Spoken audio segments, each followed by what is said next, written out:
The movie starts in Victorian London with a woman standing on a bridge. Her face is not shown and she jumps off, ending her life. The scene then shifts to a woman playing the piano awkwardly, like a small child. A man with a deformed face is seen walking down the staircase. He approaches and watches her from a distance. The scene changes to a dining table where both are eating. The man, named Godwin Baxter, is an eccentric surgeon, and the woman is his ward, Bella, who acts childlike. During the meal, a huge bubble emerges from Godwin's mouth and pops in the air, making Bella clap excitedly like a child. After eating, Godwin kisses Bella's forehead, showing fatherly affection. Bella then walks awkwardly around the house, followed by her pet dog with a duck's head, indicating Godwin's odd scientific experiments. Next, we see Godwin giving a lecture on surgery to his students. Some students call him a monster due to his deformed face, but another student, Max McCandles, defends him, praising his groundbreaking research.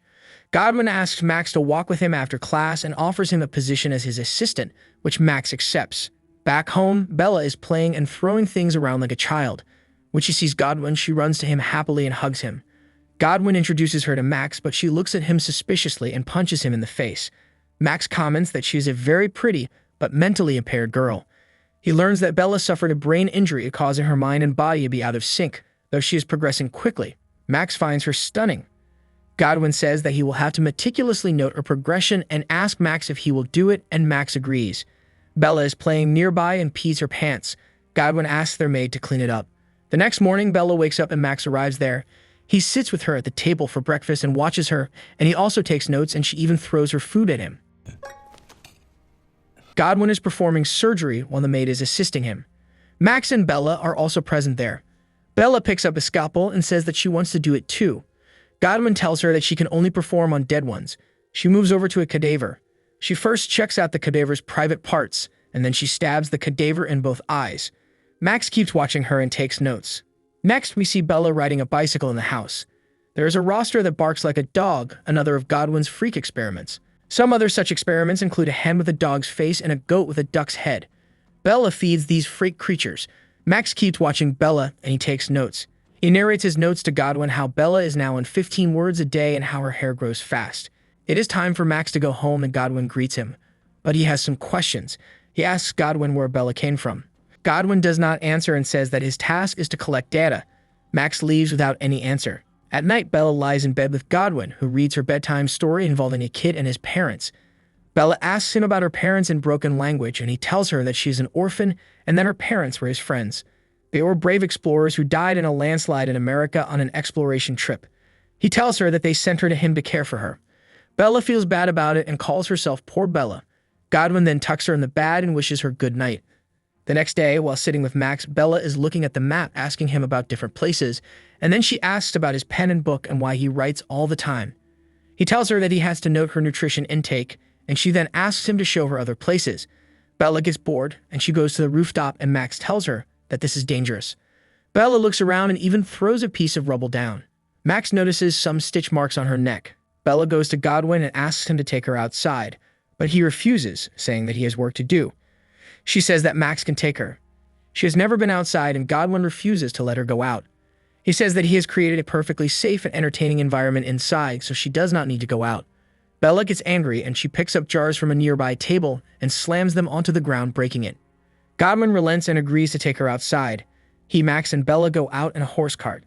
Godwin tells her that there are many things outside that can kill her, and they take Bella to the woods. She gets very happy there, they eat there, and then Godwin tells Bella that a storm is approaching, so they must return. While returning, Max asks why he scares Bella, and Godwin says that she is an experiment, and that to keep the results pure, he must control the environment. On her way back, Bella asks Godwin to get her ice cream, but he refuses. This makes her angry, and she throws a screaming temper, and Godwin has to sedate her. After getting Bella to her room, Max starts to look around and finds a file on brain transplants and questions Godwin, threatening to go to the police. Godwin tells him that a pregnant woman named Victoria killed herself by leaping off a bridge, and it is the same woman we saw at the beginning of the movie.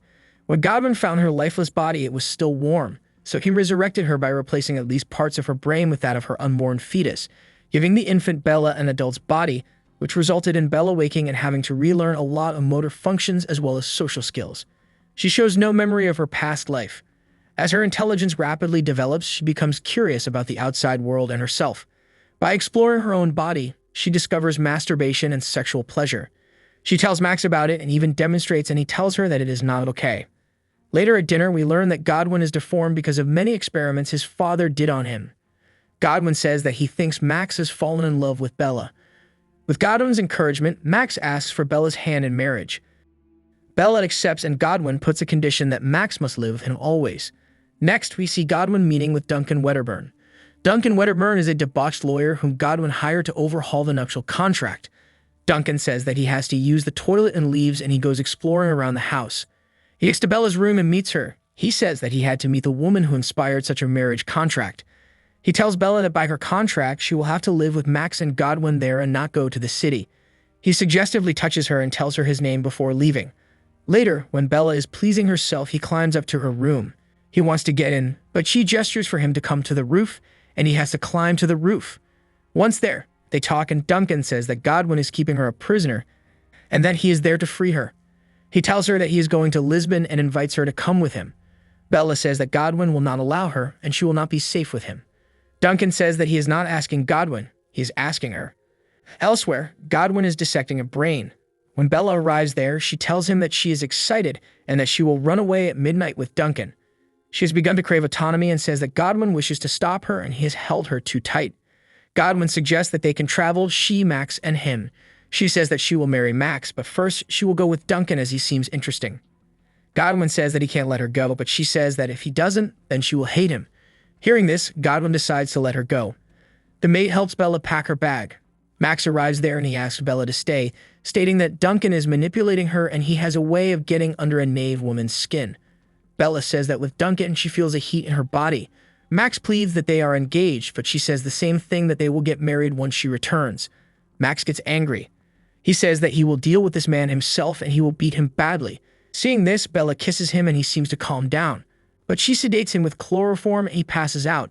Godwin arrives there and saws some money in one of Bella's clothes. He kisses her goodbye and checks for Max's pulse before leaving. Max later wakes up to a chicken with a pig's head on his chest. He comes out of the room and sees Godwin lying on the floor drunk. Max asks him why he didn't stop her, and Godwin replies that she has free will. He pours a drink for Max, who is still regretting not stopping Bella. In this fashion, Bella runs off with lawyer Duncan Wedderburn to have an explicit affair. A scene shows Bella and Duncan getting intimate. After that, they go to a bar, and there he orders oysters for her. She has never tried oysters before, so he shows her how to eat them, and then they both drink. Bella and Duncan embark on a grand journey, starting in Lisbon, where the two engage in frequent sex, in addition to other forms of hedonism. They try new things and foods, and after that, they return to their rooms to be intimate and do it in a very flamboyant way. After being finished, they lie together in bed when she asks him to go again. He says that he is a wild man, but even he has his limits and he can't do it again at the moment. He tells her that it's not too late to fall in love with him. When he falls asleep, Bella gets dressed and heads out. She roams around the city and eats some delicious food. She even comes across a lady singing while playing a cello. She then notices a man and a woman, probably a couple, arguing in the streets. When she gets close to them, the woman lashes out at her and screams. After this, Bella returns. In the hotel room, Duncan is worried and is strolling in the room, but he assumes a careless sitting position when he hears footsteps. When she enters the room, he asks her where she disappeared, to which she replies, childishly baffling Duncan. He then asks her where she went. She tells him that she went out to eat, but she lost her way back. Duncan tells her it is dangerous to go out without her. She retaliates, saying she had an adventure and she is fine. Later, when they are having dinner with another couple, Bella, with her childish and bold demeanor, embarrasses Duncan in front of them. She spits her chewed food and even tries to punch the crying baby, and Duncan has to physically stop her. He takes her to his side and tells her to behave while getting angry. Bella slaps Duncan and then kisses him before they rejoin the table. Godwin and Max are at the dining table where they get Bella's letter. Having decided to let her go, Godwin started a new experiment with a young woman named Felicity, who matures much more slowly than Bella. Bella and Duncan continue their adventure, but she becomes difficult for him to control, so he smuggles her onto a cruise ship for a change of scenery. On the ship, she befriends fellow passengers Martha and Harry, who open her mind to philosophy.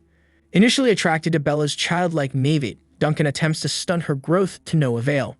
He becomes increasingly exasperated and begins to indulge in drinking and gambling. During a stop at Alexandria, Bella is distraught after witnessing the miserable poverty of the locals and donates Duncan's winnings, which are in turn stolen by the crew. She entrusts Duncan's winnings to scrupulous members of the crew who falsely promise to give them to the needy. Unable to afford the rest of the trip, the two are kicked off his ship at Marseille, after which they make their way to Paris. Having run out of funds and seeking money and accommodation, Bella begins working at a brothel, further enraging Duncan and resulting in his mental breakdown, finally leading her to abandon him.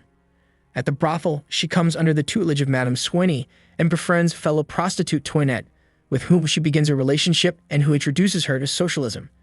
A terminally ill Godwin asks Max to bring Bella to him. Max locates her after tracking down Duncan, who has been institutionalized after his breakdown.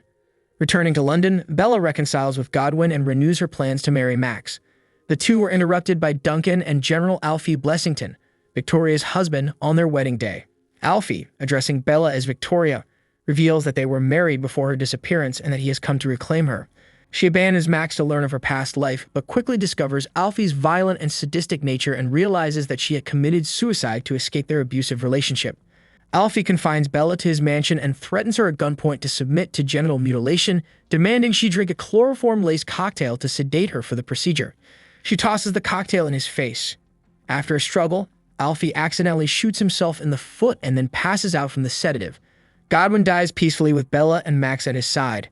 Bella decides to carry on Godwin's work by also becoming a surgeon with the help of Max and Toinette, and transplants a goat's brain into Alfie's head, while Felicity's intelligence steadily progresses.